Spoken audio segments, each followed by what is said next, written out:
Going beyond the headlines.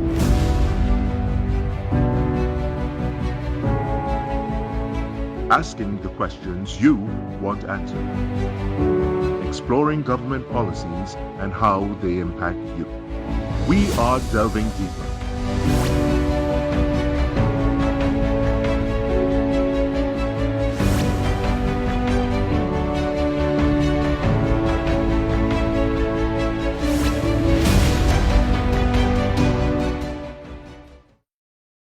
Good evening and welcome to Delving Deeper. I'm your host, Kimberly De Souza. Joining us this evening is the Minister of Public Administration, Minister Allyson West. Minister, good evening. Thank you so much for joining us. Good evening, Kimberly. My pleasure. Well, Minister, first of all, tell us, what is your role as the Minister of Public Administration and by extension, the Ministry of Public Administration?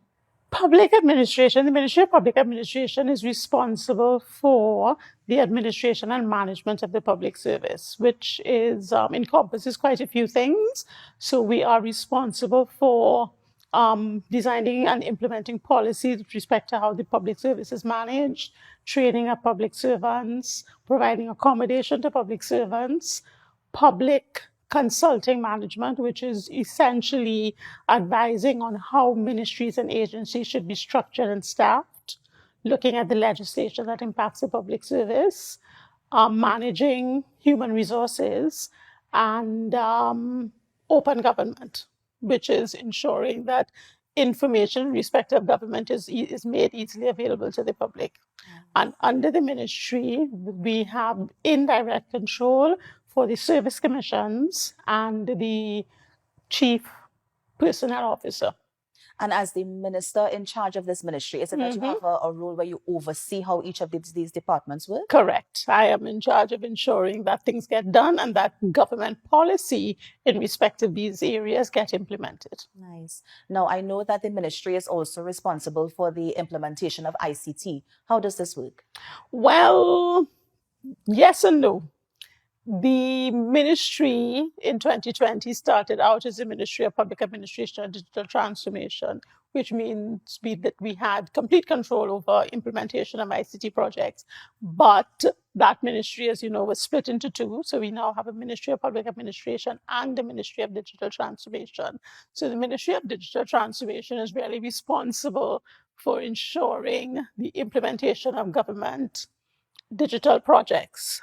But the Ministry of Public Administration has a role to play in that, in ensuring that the public service structures complement the implementation of the digitalization, that there's proper training, that there's proper re-engineering of processes. So we try to work hand in hand with the Ministry of Digital Transformation to ensure a smooth transition into the digital space. Nice. Now, Minister, for years we've been hearing about attempts to bring about greater efficiency within the Ministry of Public Administration. Where are we on this? It is a slow progression. What tends to happen is that every time you have the change in government, the change in administration, the change in a minister, you may see a shift in implementation, which is why it's so important to get things done while the person with the vision for the change is there. So we are trying to expedite the significant changes that need to be made so they become ingrained and they don't get abandoned at the end of this government administration, for example. Right. Now, Minister, what are some of the things you think might prevent you from accelerating that plan were you to leave the ministry, let's say, at the end of the 5-year? There's an issue with procurement in the government. I worked in the private sector for like 20 years, and we meet at board meetings or at partners meetings or whatever. We make a decision as to what we need to get for the business, and we get it. In government, a decision is made at the ministry level. This is what we think we need. We have to go to cabinet for approval, which is something that can be expedited. But then you start the procurement process. You have to draft a request for proposal. You have to issue it and put it out there in the public for 1 to 3 months. You have to assess and evaluate. So it takes a long time between making a decision and implementing that decision. And when you have a team that is not galloping along, that can take even longer.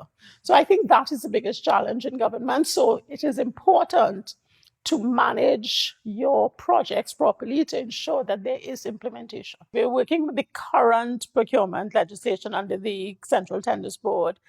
So it is not, I don't think the procurement legislation would be a cure-all for that. One of the concerns that we have, which is why the AG has asked the Prime Minister to defer implementation of the procurement legislation, is the ability of stakeholders to challenge, which, if not properly implemented, could bring a halt to the operations of the public service. So we're trying to sort that out while we continue the method of procurement that we've been working with for decades. Nice.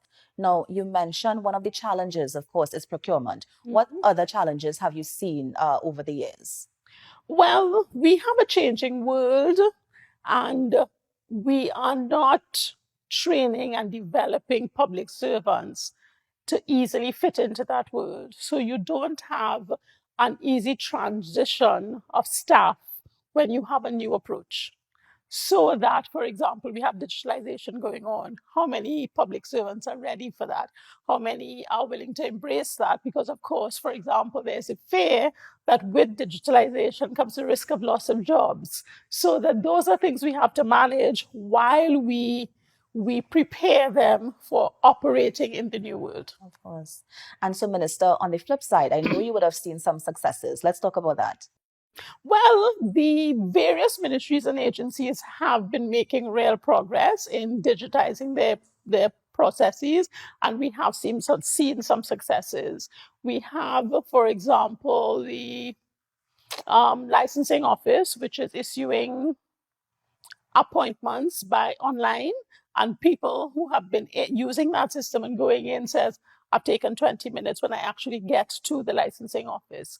You have the same thing happening at the AG's office. My ministry has just digitalized its property records. So, for example, as I said, we are responsible for providing accommodation for government offices and agencies.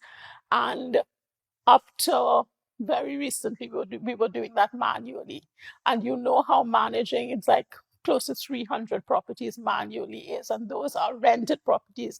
In addition to that, we have state-owned properties we have to manage. So changing that to a digital system, allowing members of the public, landlords, to register on the system so we know what properties are out there available. So it makes finding properties and making the match between the needs and what is available easier to manage. So all of these things are allowing us a lot greater success in getting things done. And we were able to work during the pandemic and the lockdown largely because we had digitalized a lot of things. So we have been seeing successes. Right. Now, as you are seeing successes, are there any systems in place to assess the work of public servants? That is something we are working on. We have a few projects going on at the ministry. And one of the things we realize we have to do, both as we digitalize, as we try to make ourselves more efficient, and as we work to implement a remote work system, we have to do a couple of things. We have to manage how we distribute work better. We have to manage how we oversee work and supervise work better. And we have to do a proper job at assessing public servants. We have to move from the system that we have operating where we promote based on seniority to a system where we move based on merit. And at the moment, because there is an assessment of staff system in place, but because it's not digitalized and properly managed, it tends to not be a reliable system because everybody, regardless of whether they're bad or indifferent or great, will get the same kind of mediocre report from their permanent secretaries or their managers. So we have to make people more accountable, and we are seeking to roll out an e-system that allows us to better manage that. Right. Now, before they are assessed, I'm hoping that they are trained, because I know that the ministry has a public service academy where they use it to train public servants. How does this work? We have an academy, and in theory, people are trained, but that's one of the other projects we're working on. The Public Service Academy needs to be revamped and modernized. It needs to switch to a space where it can seamlessly offer either face-to-face or virtual or blended training, we have to put a system in place where we work with public servants to identify their trajectory in their career and try to prepare them for that trajectory. That is not currently happening. So training is provided, but it is on an ad hoc basis, and it doesn't encompass all the public servants that need to be trained. So we are putting a system in place. We did a training needs assessment recently where we spoke to public servants. We sent out a questionnaire to get an assessment of what they see their needs as being. We are now about to embark on designing a more comprehensive training program so that we can do it, because we're dealing with 60,000 odd public servants. So we have to become more structured, and this is what we're aiming to do. We're also redesigning the structure of the academy itself to allow us to provide a wider range of training, because at the moment, the training is largely provided by the staff of the ministry. And imagine a team of whatever it is, no more than 10 to 20 people trying to train 60,000 people. So we're redesigning, and the intention really is for them to be facilitators of the training, and then we will outsource the training itself to people who are competent in the various areas and restrict their actual training activity to public service specific things like the public service rules and how you request money and issue warrants and those kinds of things. Right. Now, Minister, I'm just wondering if under the new training program or the revamped training program, will you be able to deal with, let's say, employees who might be a little averse to the digitization? Because I know that we do have public servants who they've been doing this thing for 20, 25 years, and they may not want to move with the digital world. Right. So how is the ministry willing to get them on board so that they do not lose their jobs? Okay, so we have to use a carrot and stick approach. We have to structure the training in a way that makes it easily available and easy for them to actually get involved and to learn. We have to provide support to them while they learn, but we also need to let them know that this is a necessity for them moving forward, for them getting promoted, for them moving up and in their careers. So it's a combination. And as we introduce a proper human resource management program, which tracks the training and tracks their development to allow them to determine how they can move and where they can move to, hopefully that combination will bring them on board. And we also have to reassure them that this is not about people losing jobs. It is about people reskilling themselves, and we are here to provide those new skills to allow them to operate in the new environment. Of course. And the revamped Public Service Academy, do you anticipate when we can probably see this, coming on board? By the end of the calendar year.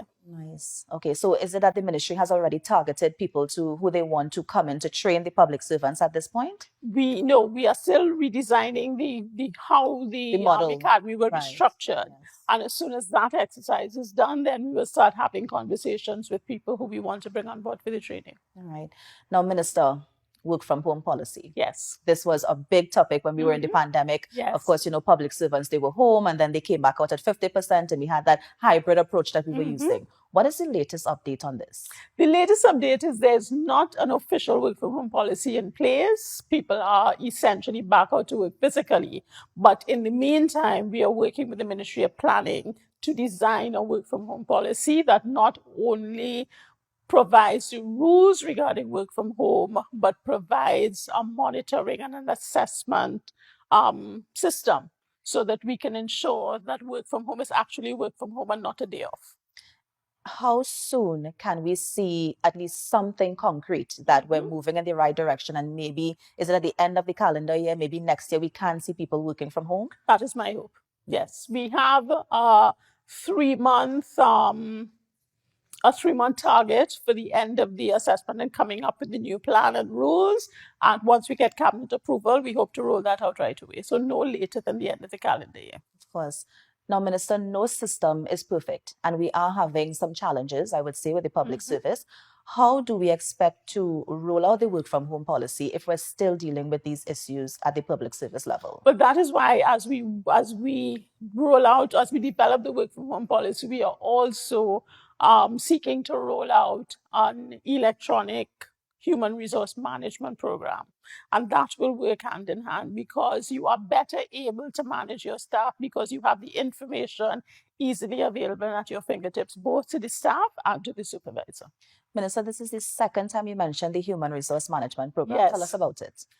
Okay, so as I said, we have 60,000 public servants. We have to do an assessment. We have to keep a record of their vacation days, their salary, their moves, because public servants can be moved at will wherever. So where they move and how often they move and how their salary adjusts and when they get acting and how much acting they get. There are tons of things to manage with respect to this pool of human resources. And at the moment, that is done physically, which is why, for example, when people get to the end of their work life in the public service, they currently have to wait 5 years to get their pension because there's no single repository of all of the HR records. Because as they move from working in public admin to Ministry of Finance, I keep the records from public admin, Ministry of Finance, starts another record, and so on throughout their life. Once we translate that into an electronic system, we get rid of those problems. So getting information more readily available, more manageable, and accessible to all relevant parties simultaneously is how we propose to deal with that. Now, Minister, I'm sure a lot of people are waiting to hear who will be first to actually use the work from home policy or to utilize the work from home policy. Which group of workers? Well, I like to have across the board implementation. So once we can do that, that would be my preference, not to give certain workers a preference over others. Well, you see, the thing is that in every ministry, there are pockets of work, there are divisions which do not require people to be physically around to work. And when you allow people that flexibility, I have found with the right attitude, people become more effective. So I would not want to say, well, let us target Ministry X or Ministry Y. Remember, the Ministry of Public Admin will not be personally supervising this thing. We are coming up with a policy and a process as to how it will be done. And then we pass it on to the PSs and the heads of division. We train them in what needs to be done. And therefore, if we do that properly and we deal with the 23 heads, we have 23 ministries and then we have agencies and divisions. If we train the heads properly, then they should be able to properly implement it throughout the system. And Minister, do you think the work from home policy can be tailored to each division and ministry? So, for example, we have the licensing division, very, very busy division. Mm-hmm. Do you see it practically working in a division such as that where people can work from home? Well, you have different criteria for different elements of the job because there are some people who will always have to be working face-to-face with the public. But then having said that, even as we digitalize, we can move away in part from a system where you have to physically turn up at the licensing office to renew your driver's license. We know who the people are. As we roll out the unique identifier, it's possible to get the relevant information from the various agencies to determine this person is ready to put his permit is ready to be renewed, license rather, it's not a license, not a permit, yes. Ready to be renewed. You can get the medical records electronically if medical records are necessary, so that face-to-face activity becomes less and less critical. And as we do that, work from home becomes more and more feasible. What I have found is that the work from home had a positive impact on a lot of families, so that it's something I would like to encourage, give parents a flexibility of how much time they can spend with their family while they continue to work, and it's not an either or, which I think is what the work from home will do. Also, in the absence of a pandemic and a lockdown, you don't have people necessarily stuck at home, yes. Which creates different problems. So you have the flexibility at your option to determine how much time you spend with your family while you get your work done. Yeah, I think it also removes the concern about the babysitter, because everybody's always concerned, I don't have a babysitter. That is correct. You don't have a babysitter. You're not sure you can trust the daycare center, yes. And those kinds of things. Yeah. And just the whole concept of spending time with your children, because at the moment people leave home at 5 o'clock in the morning to get to work. They don't get back home until 8. When do you spend time with the family? So it creates that flexibility. Yeah, I think for mommies too as well. I know that some mommies often leave the workforce because they want to spend that crucial 1 to 4 Correct. age Exactly. with their children, That's you know? right. So Yeah. I think with And as we digitalize, maybe we can find more flexibility in the hours of work, because you may not need people to work for as long a day as you do now. So maybe they can work 4 hours and get the work done while they have time to work with them, do homework with the children, play with them, that kind of thing. So heading towards a better society. Yeah. One of the things you mentioned as well, Minister, I think is so crucial. There's a lot of trust going into this. There's a trust from the employee and the employer, where the employer has to be like, I can trust you to be home and work. Exactly. Do you anticipate that being a big problem? I think it's something that has to be learned by some people. Some people it happens naturally with. Other people, it needs to be learned. So, and as I said, it has to be learned by a combination of the carrot and the stick. Because there have to be consequences. At the moment, we don't have a lot of consequences in the public sector. And this is why people feel they can get away with whatever.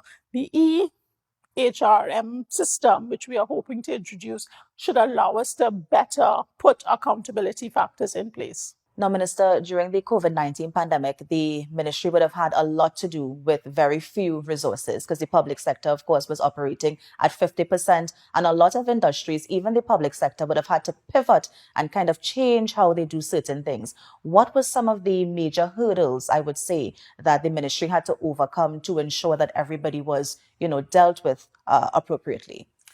Okay, so one of the first problems was ensuring that people had the wherewithal to work from home, because we couldn't operate at 100% in the ministry. So securing devices, distributing them, ensuring people had internet, those basic things, and then training some people on how to use Teams or Zoom or whatever. But that was handled, I think, fairly expeditiously. So we settled down fairly quickly into a decent work routine. Monitoring some people working, because some people were very responsible. You could see them working longer hours and really focus on the job, because the working from home gave them flexibility to set their hours and that kind of thing. And my philosophy is, once you get the work done, when you do it and where you do it is less of a concern of mine.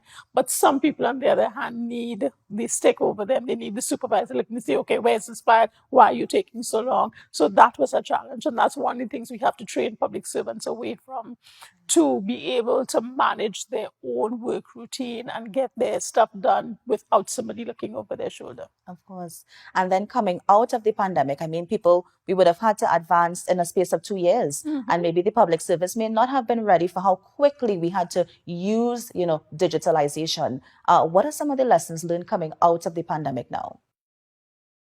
I think the main lesson learned is that the world is now digital. So we can no longer postpone or delay the full implementation of digitalization. And it's something we have to press ahead on. I think what the individuals, a lot of them did learn, and some of them may still have to learn, is that they could no longer fight this change. It is there and it has to be embraced, or people will be left behind, and we can't afford that. Now, one of the topical issues right now is the negotiations with the workers and the CPO. If the union or the workers reject the offer, do you see this having any sort of effect on the public service? Well, it depends on what action, if any, the workers decide to take while the discussions and negotiations go ahead, because there's a process whereby if the parties can't agree before the CPO, it goes to conciliation before the Ministry of Labour, and then if that fails, then it goes to the industrial court. So that's a process that is available to the parties depending on how soon they can agree on where we are going. And I'm hoping that we can continue to operate seamlessly while they go through that process to arrive at a position which hopefully everybody will find acceptable. No, of course. But Minister, do you anticipate any negative effects? So, for example, do you anticipate, let's say, an increase in absenteeism? Or do you anticipate people, giving half of what they're supposed to give, or their output is actually 50% as they go through these negotiations? Well, I am hoping not. The public servants have been patient for quite a while, and we do appreciate that. I think partly because they understand the circumstances that we've been in. We are trying to keep them apprised of the circumstances and why we are doing what we are doing and why we're moving in the direction we're moving in. So hopefully they will continue to be understanding while the people who are doing the negotiation work through this process. Of course. Now, as your term as minister, what else do you plan to achieve for the Ministry of Public Administration? I am hoping to leave the ministry stronger than it is. One of the deficits that I realized when I got there was the absence of a project team, project implementation, project management, project planning. That was not readily available at the ministry. So I introduced a temporary team while I formalize what I want to go to cabinet for approval. And that brought to my attention the fact that a deficit exists in that area in most of the ministries, departments, and agencies. So I'm looking across the public service to see how we can improve project implementation. If you listen to the budget debate, for example, every year there's a report by ministries about what percentage of their capital allocation is not spent because they were not able to implement and complete their projects. So that is one of the things I definitely want to address to make implementation of projects and assignments easier. Now, Minister, this might be a bit early, but I know that the Prime Minister announced that budget might be read a bit earlier this year. Have you started to put any thought in terms of the allocations? Yes, we already have started meeting. Actually, we have submitted our recurrent budget as well as our capital program budget, and we actually met with the Ministry of Planning, who's in charge of that aspect, to justify our request. I think the meeting went well, so we are hopeful. Any allocation figures you can give us at this point? I think that's a little premature. The Minister of Finance needs to weigh in as to how much we can afford. Of course. And of course, Minister, final thoughts. Final thoughts. The work at the ministry is interesting. I think a problem in the ministry is that nobody knows what it does, what its mission is, because it has been a well-kept secret. So I want to ensure that not only the internal people at the ministry, because that's also a challenge, understand their role and how they are there to serve the public, but that the other members of the public service recognize that, and we can help to eradicate the kind of silent behavior that we currently have. Of course. Well, Minister West, thank you so much for joining us on tonight's episode of Delving Deeper. Thank you very much. It was my pleasure, Kimberly. Join us at the same time next week for another edition of Delving Deeper. I am Kimberly De Souza, and on behalf of our entire cast and crew, have a good night.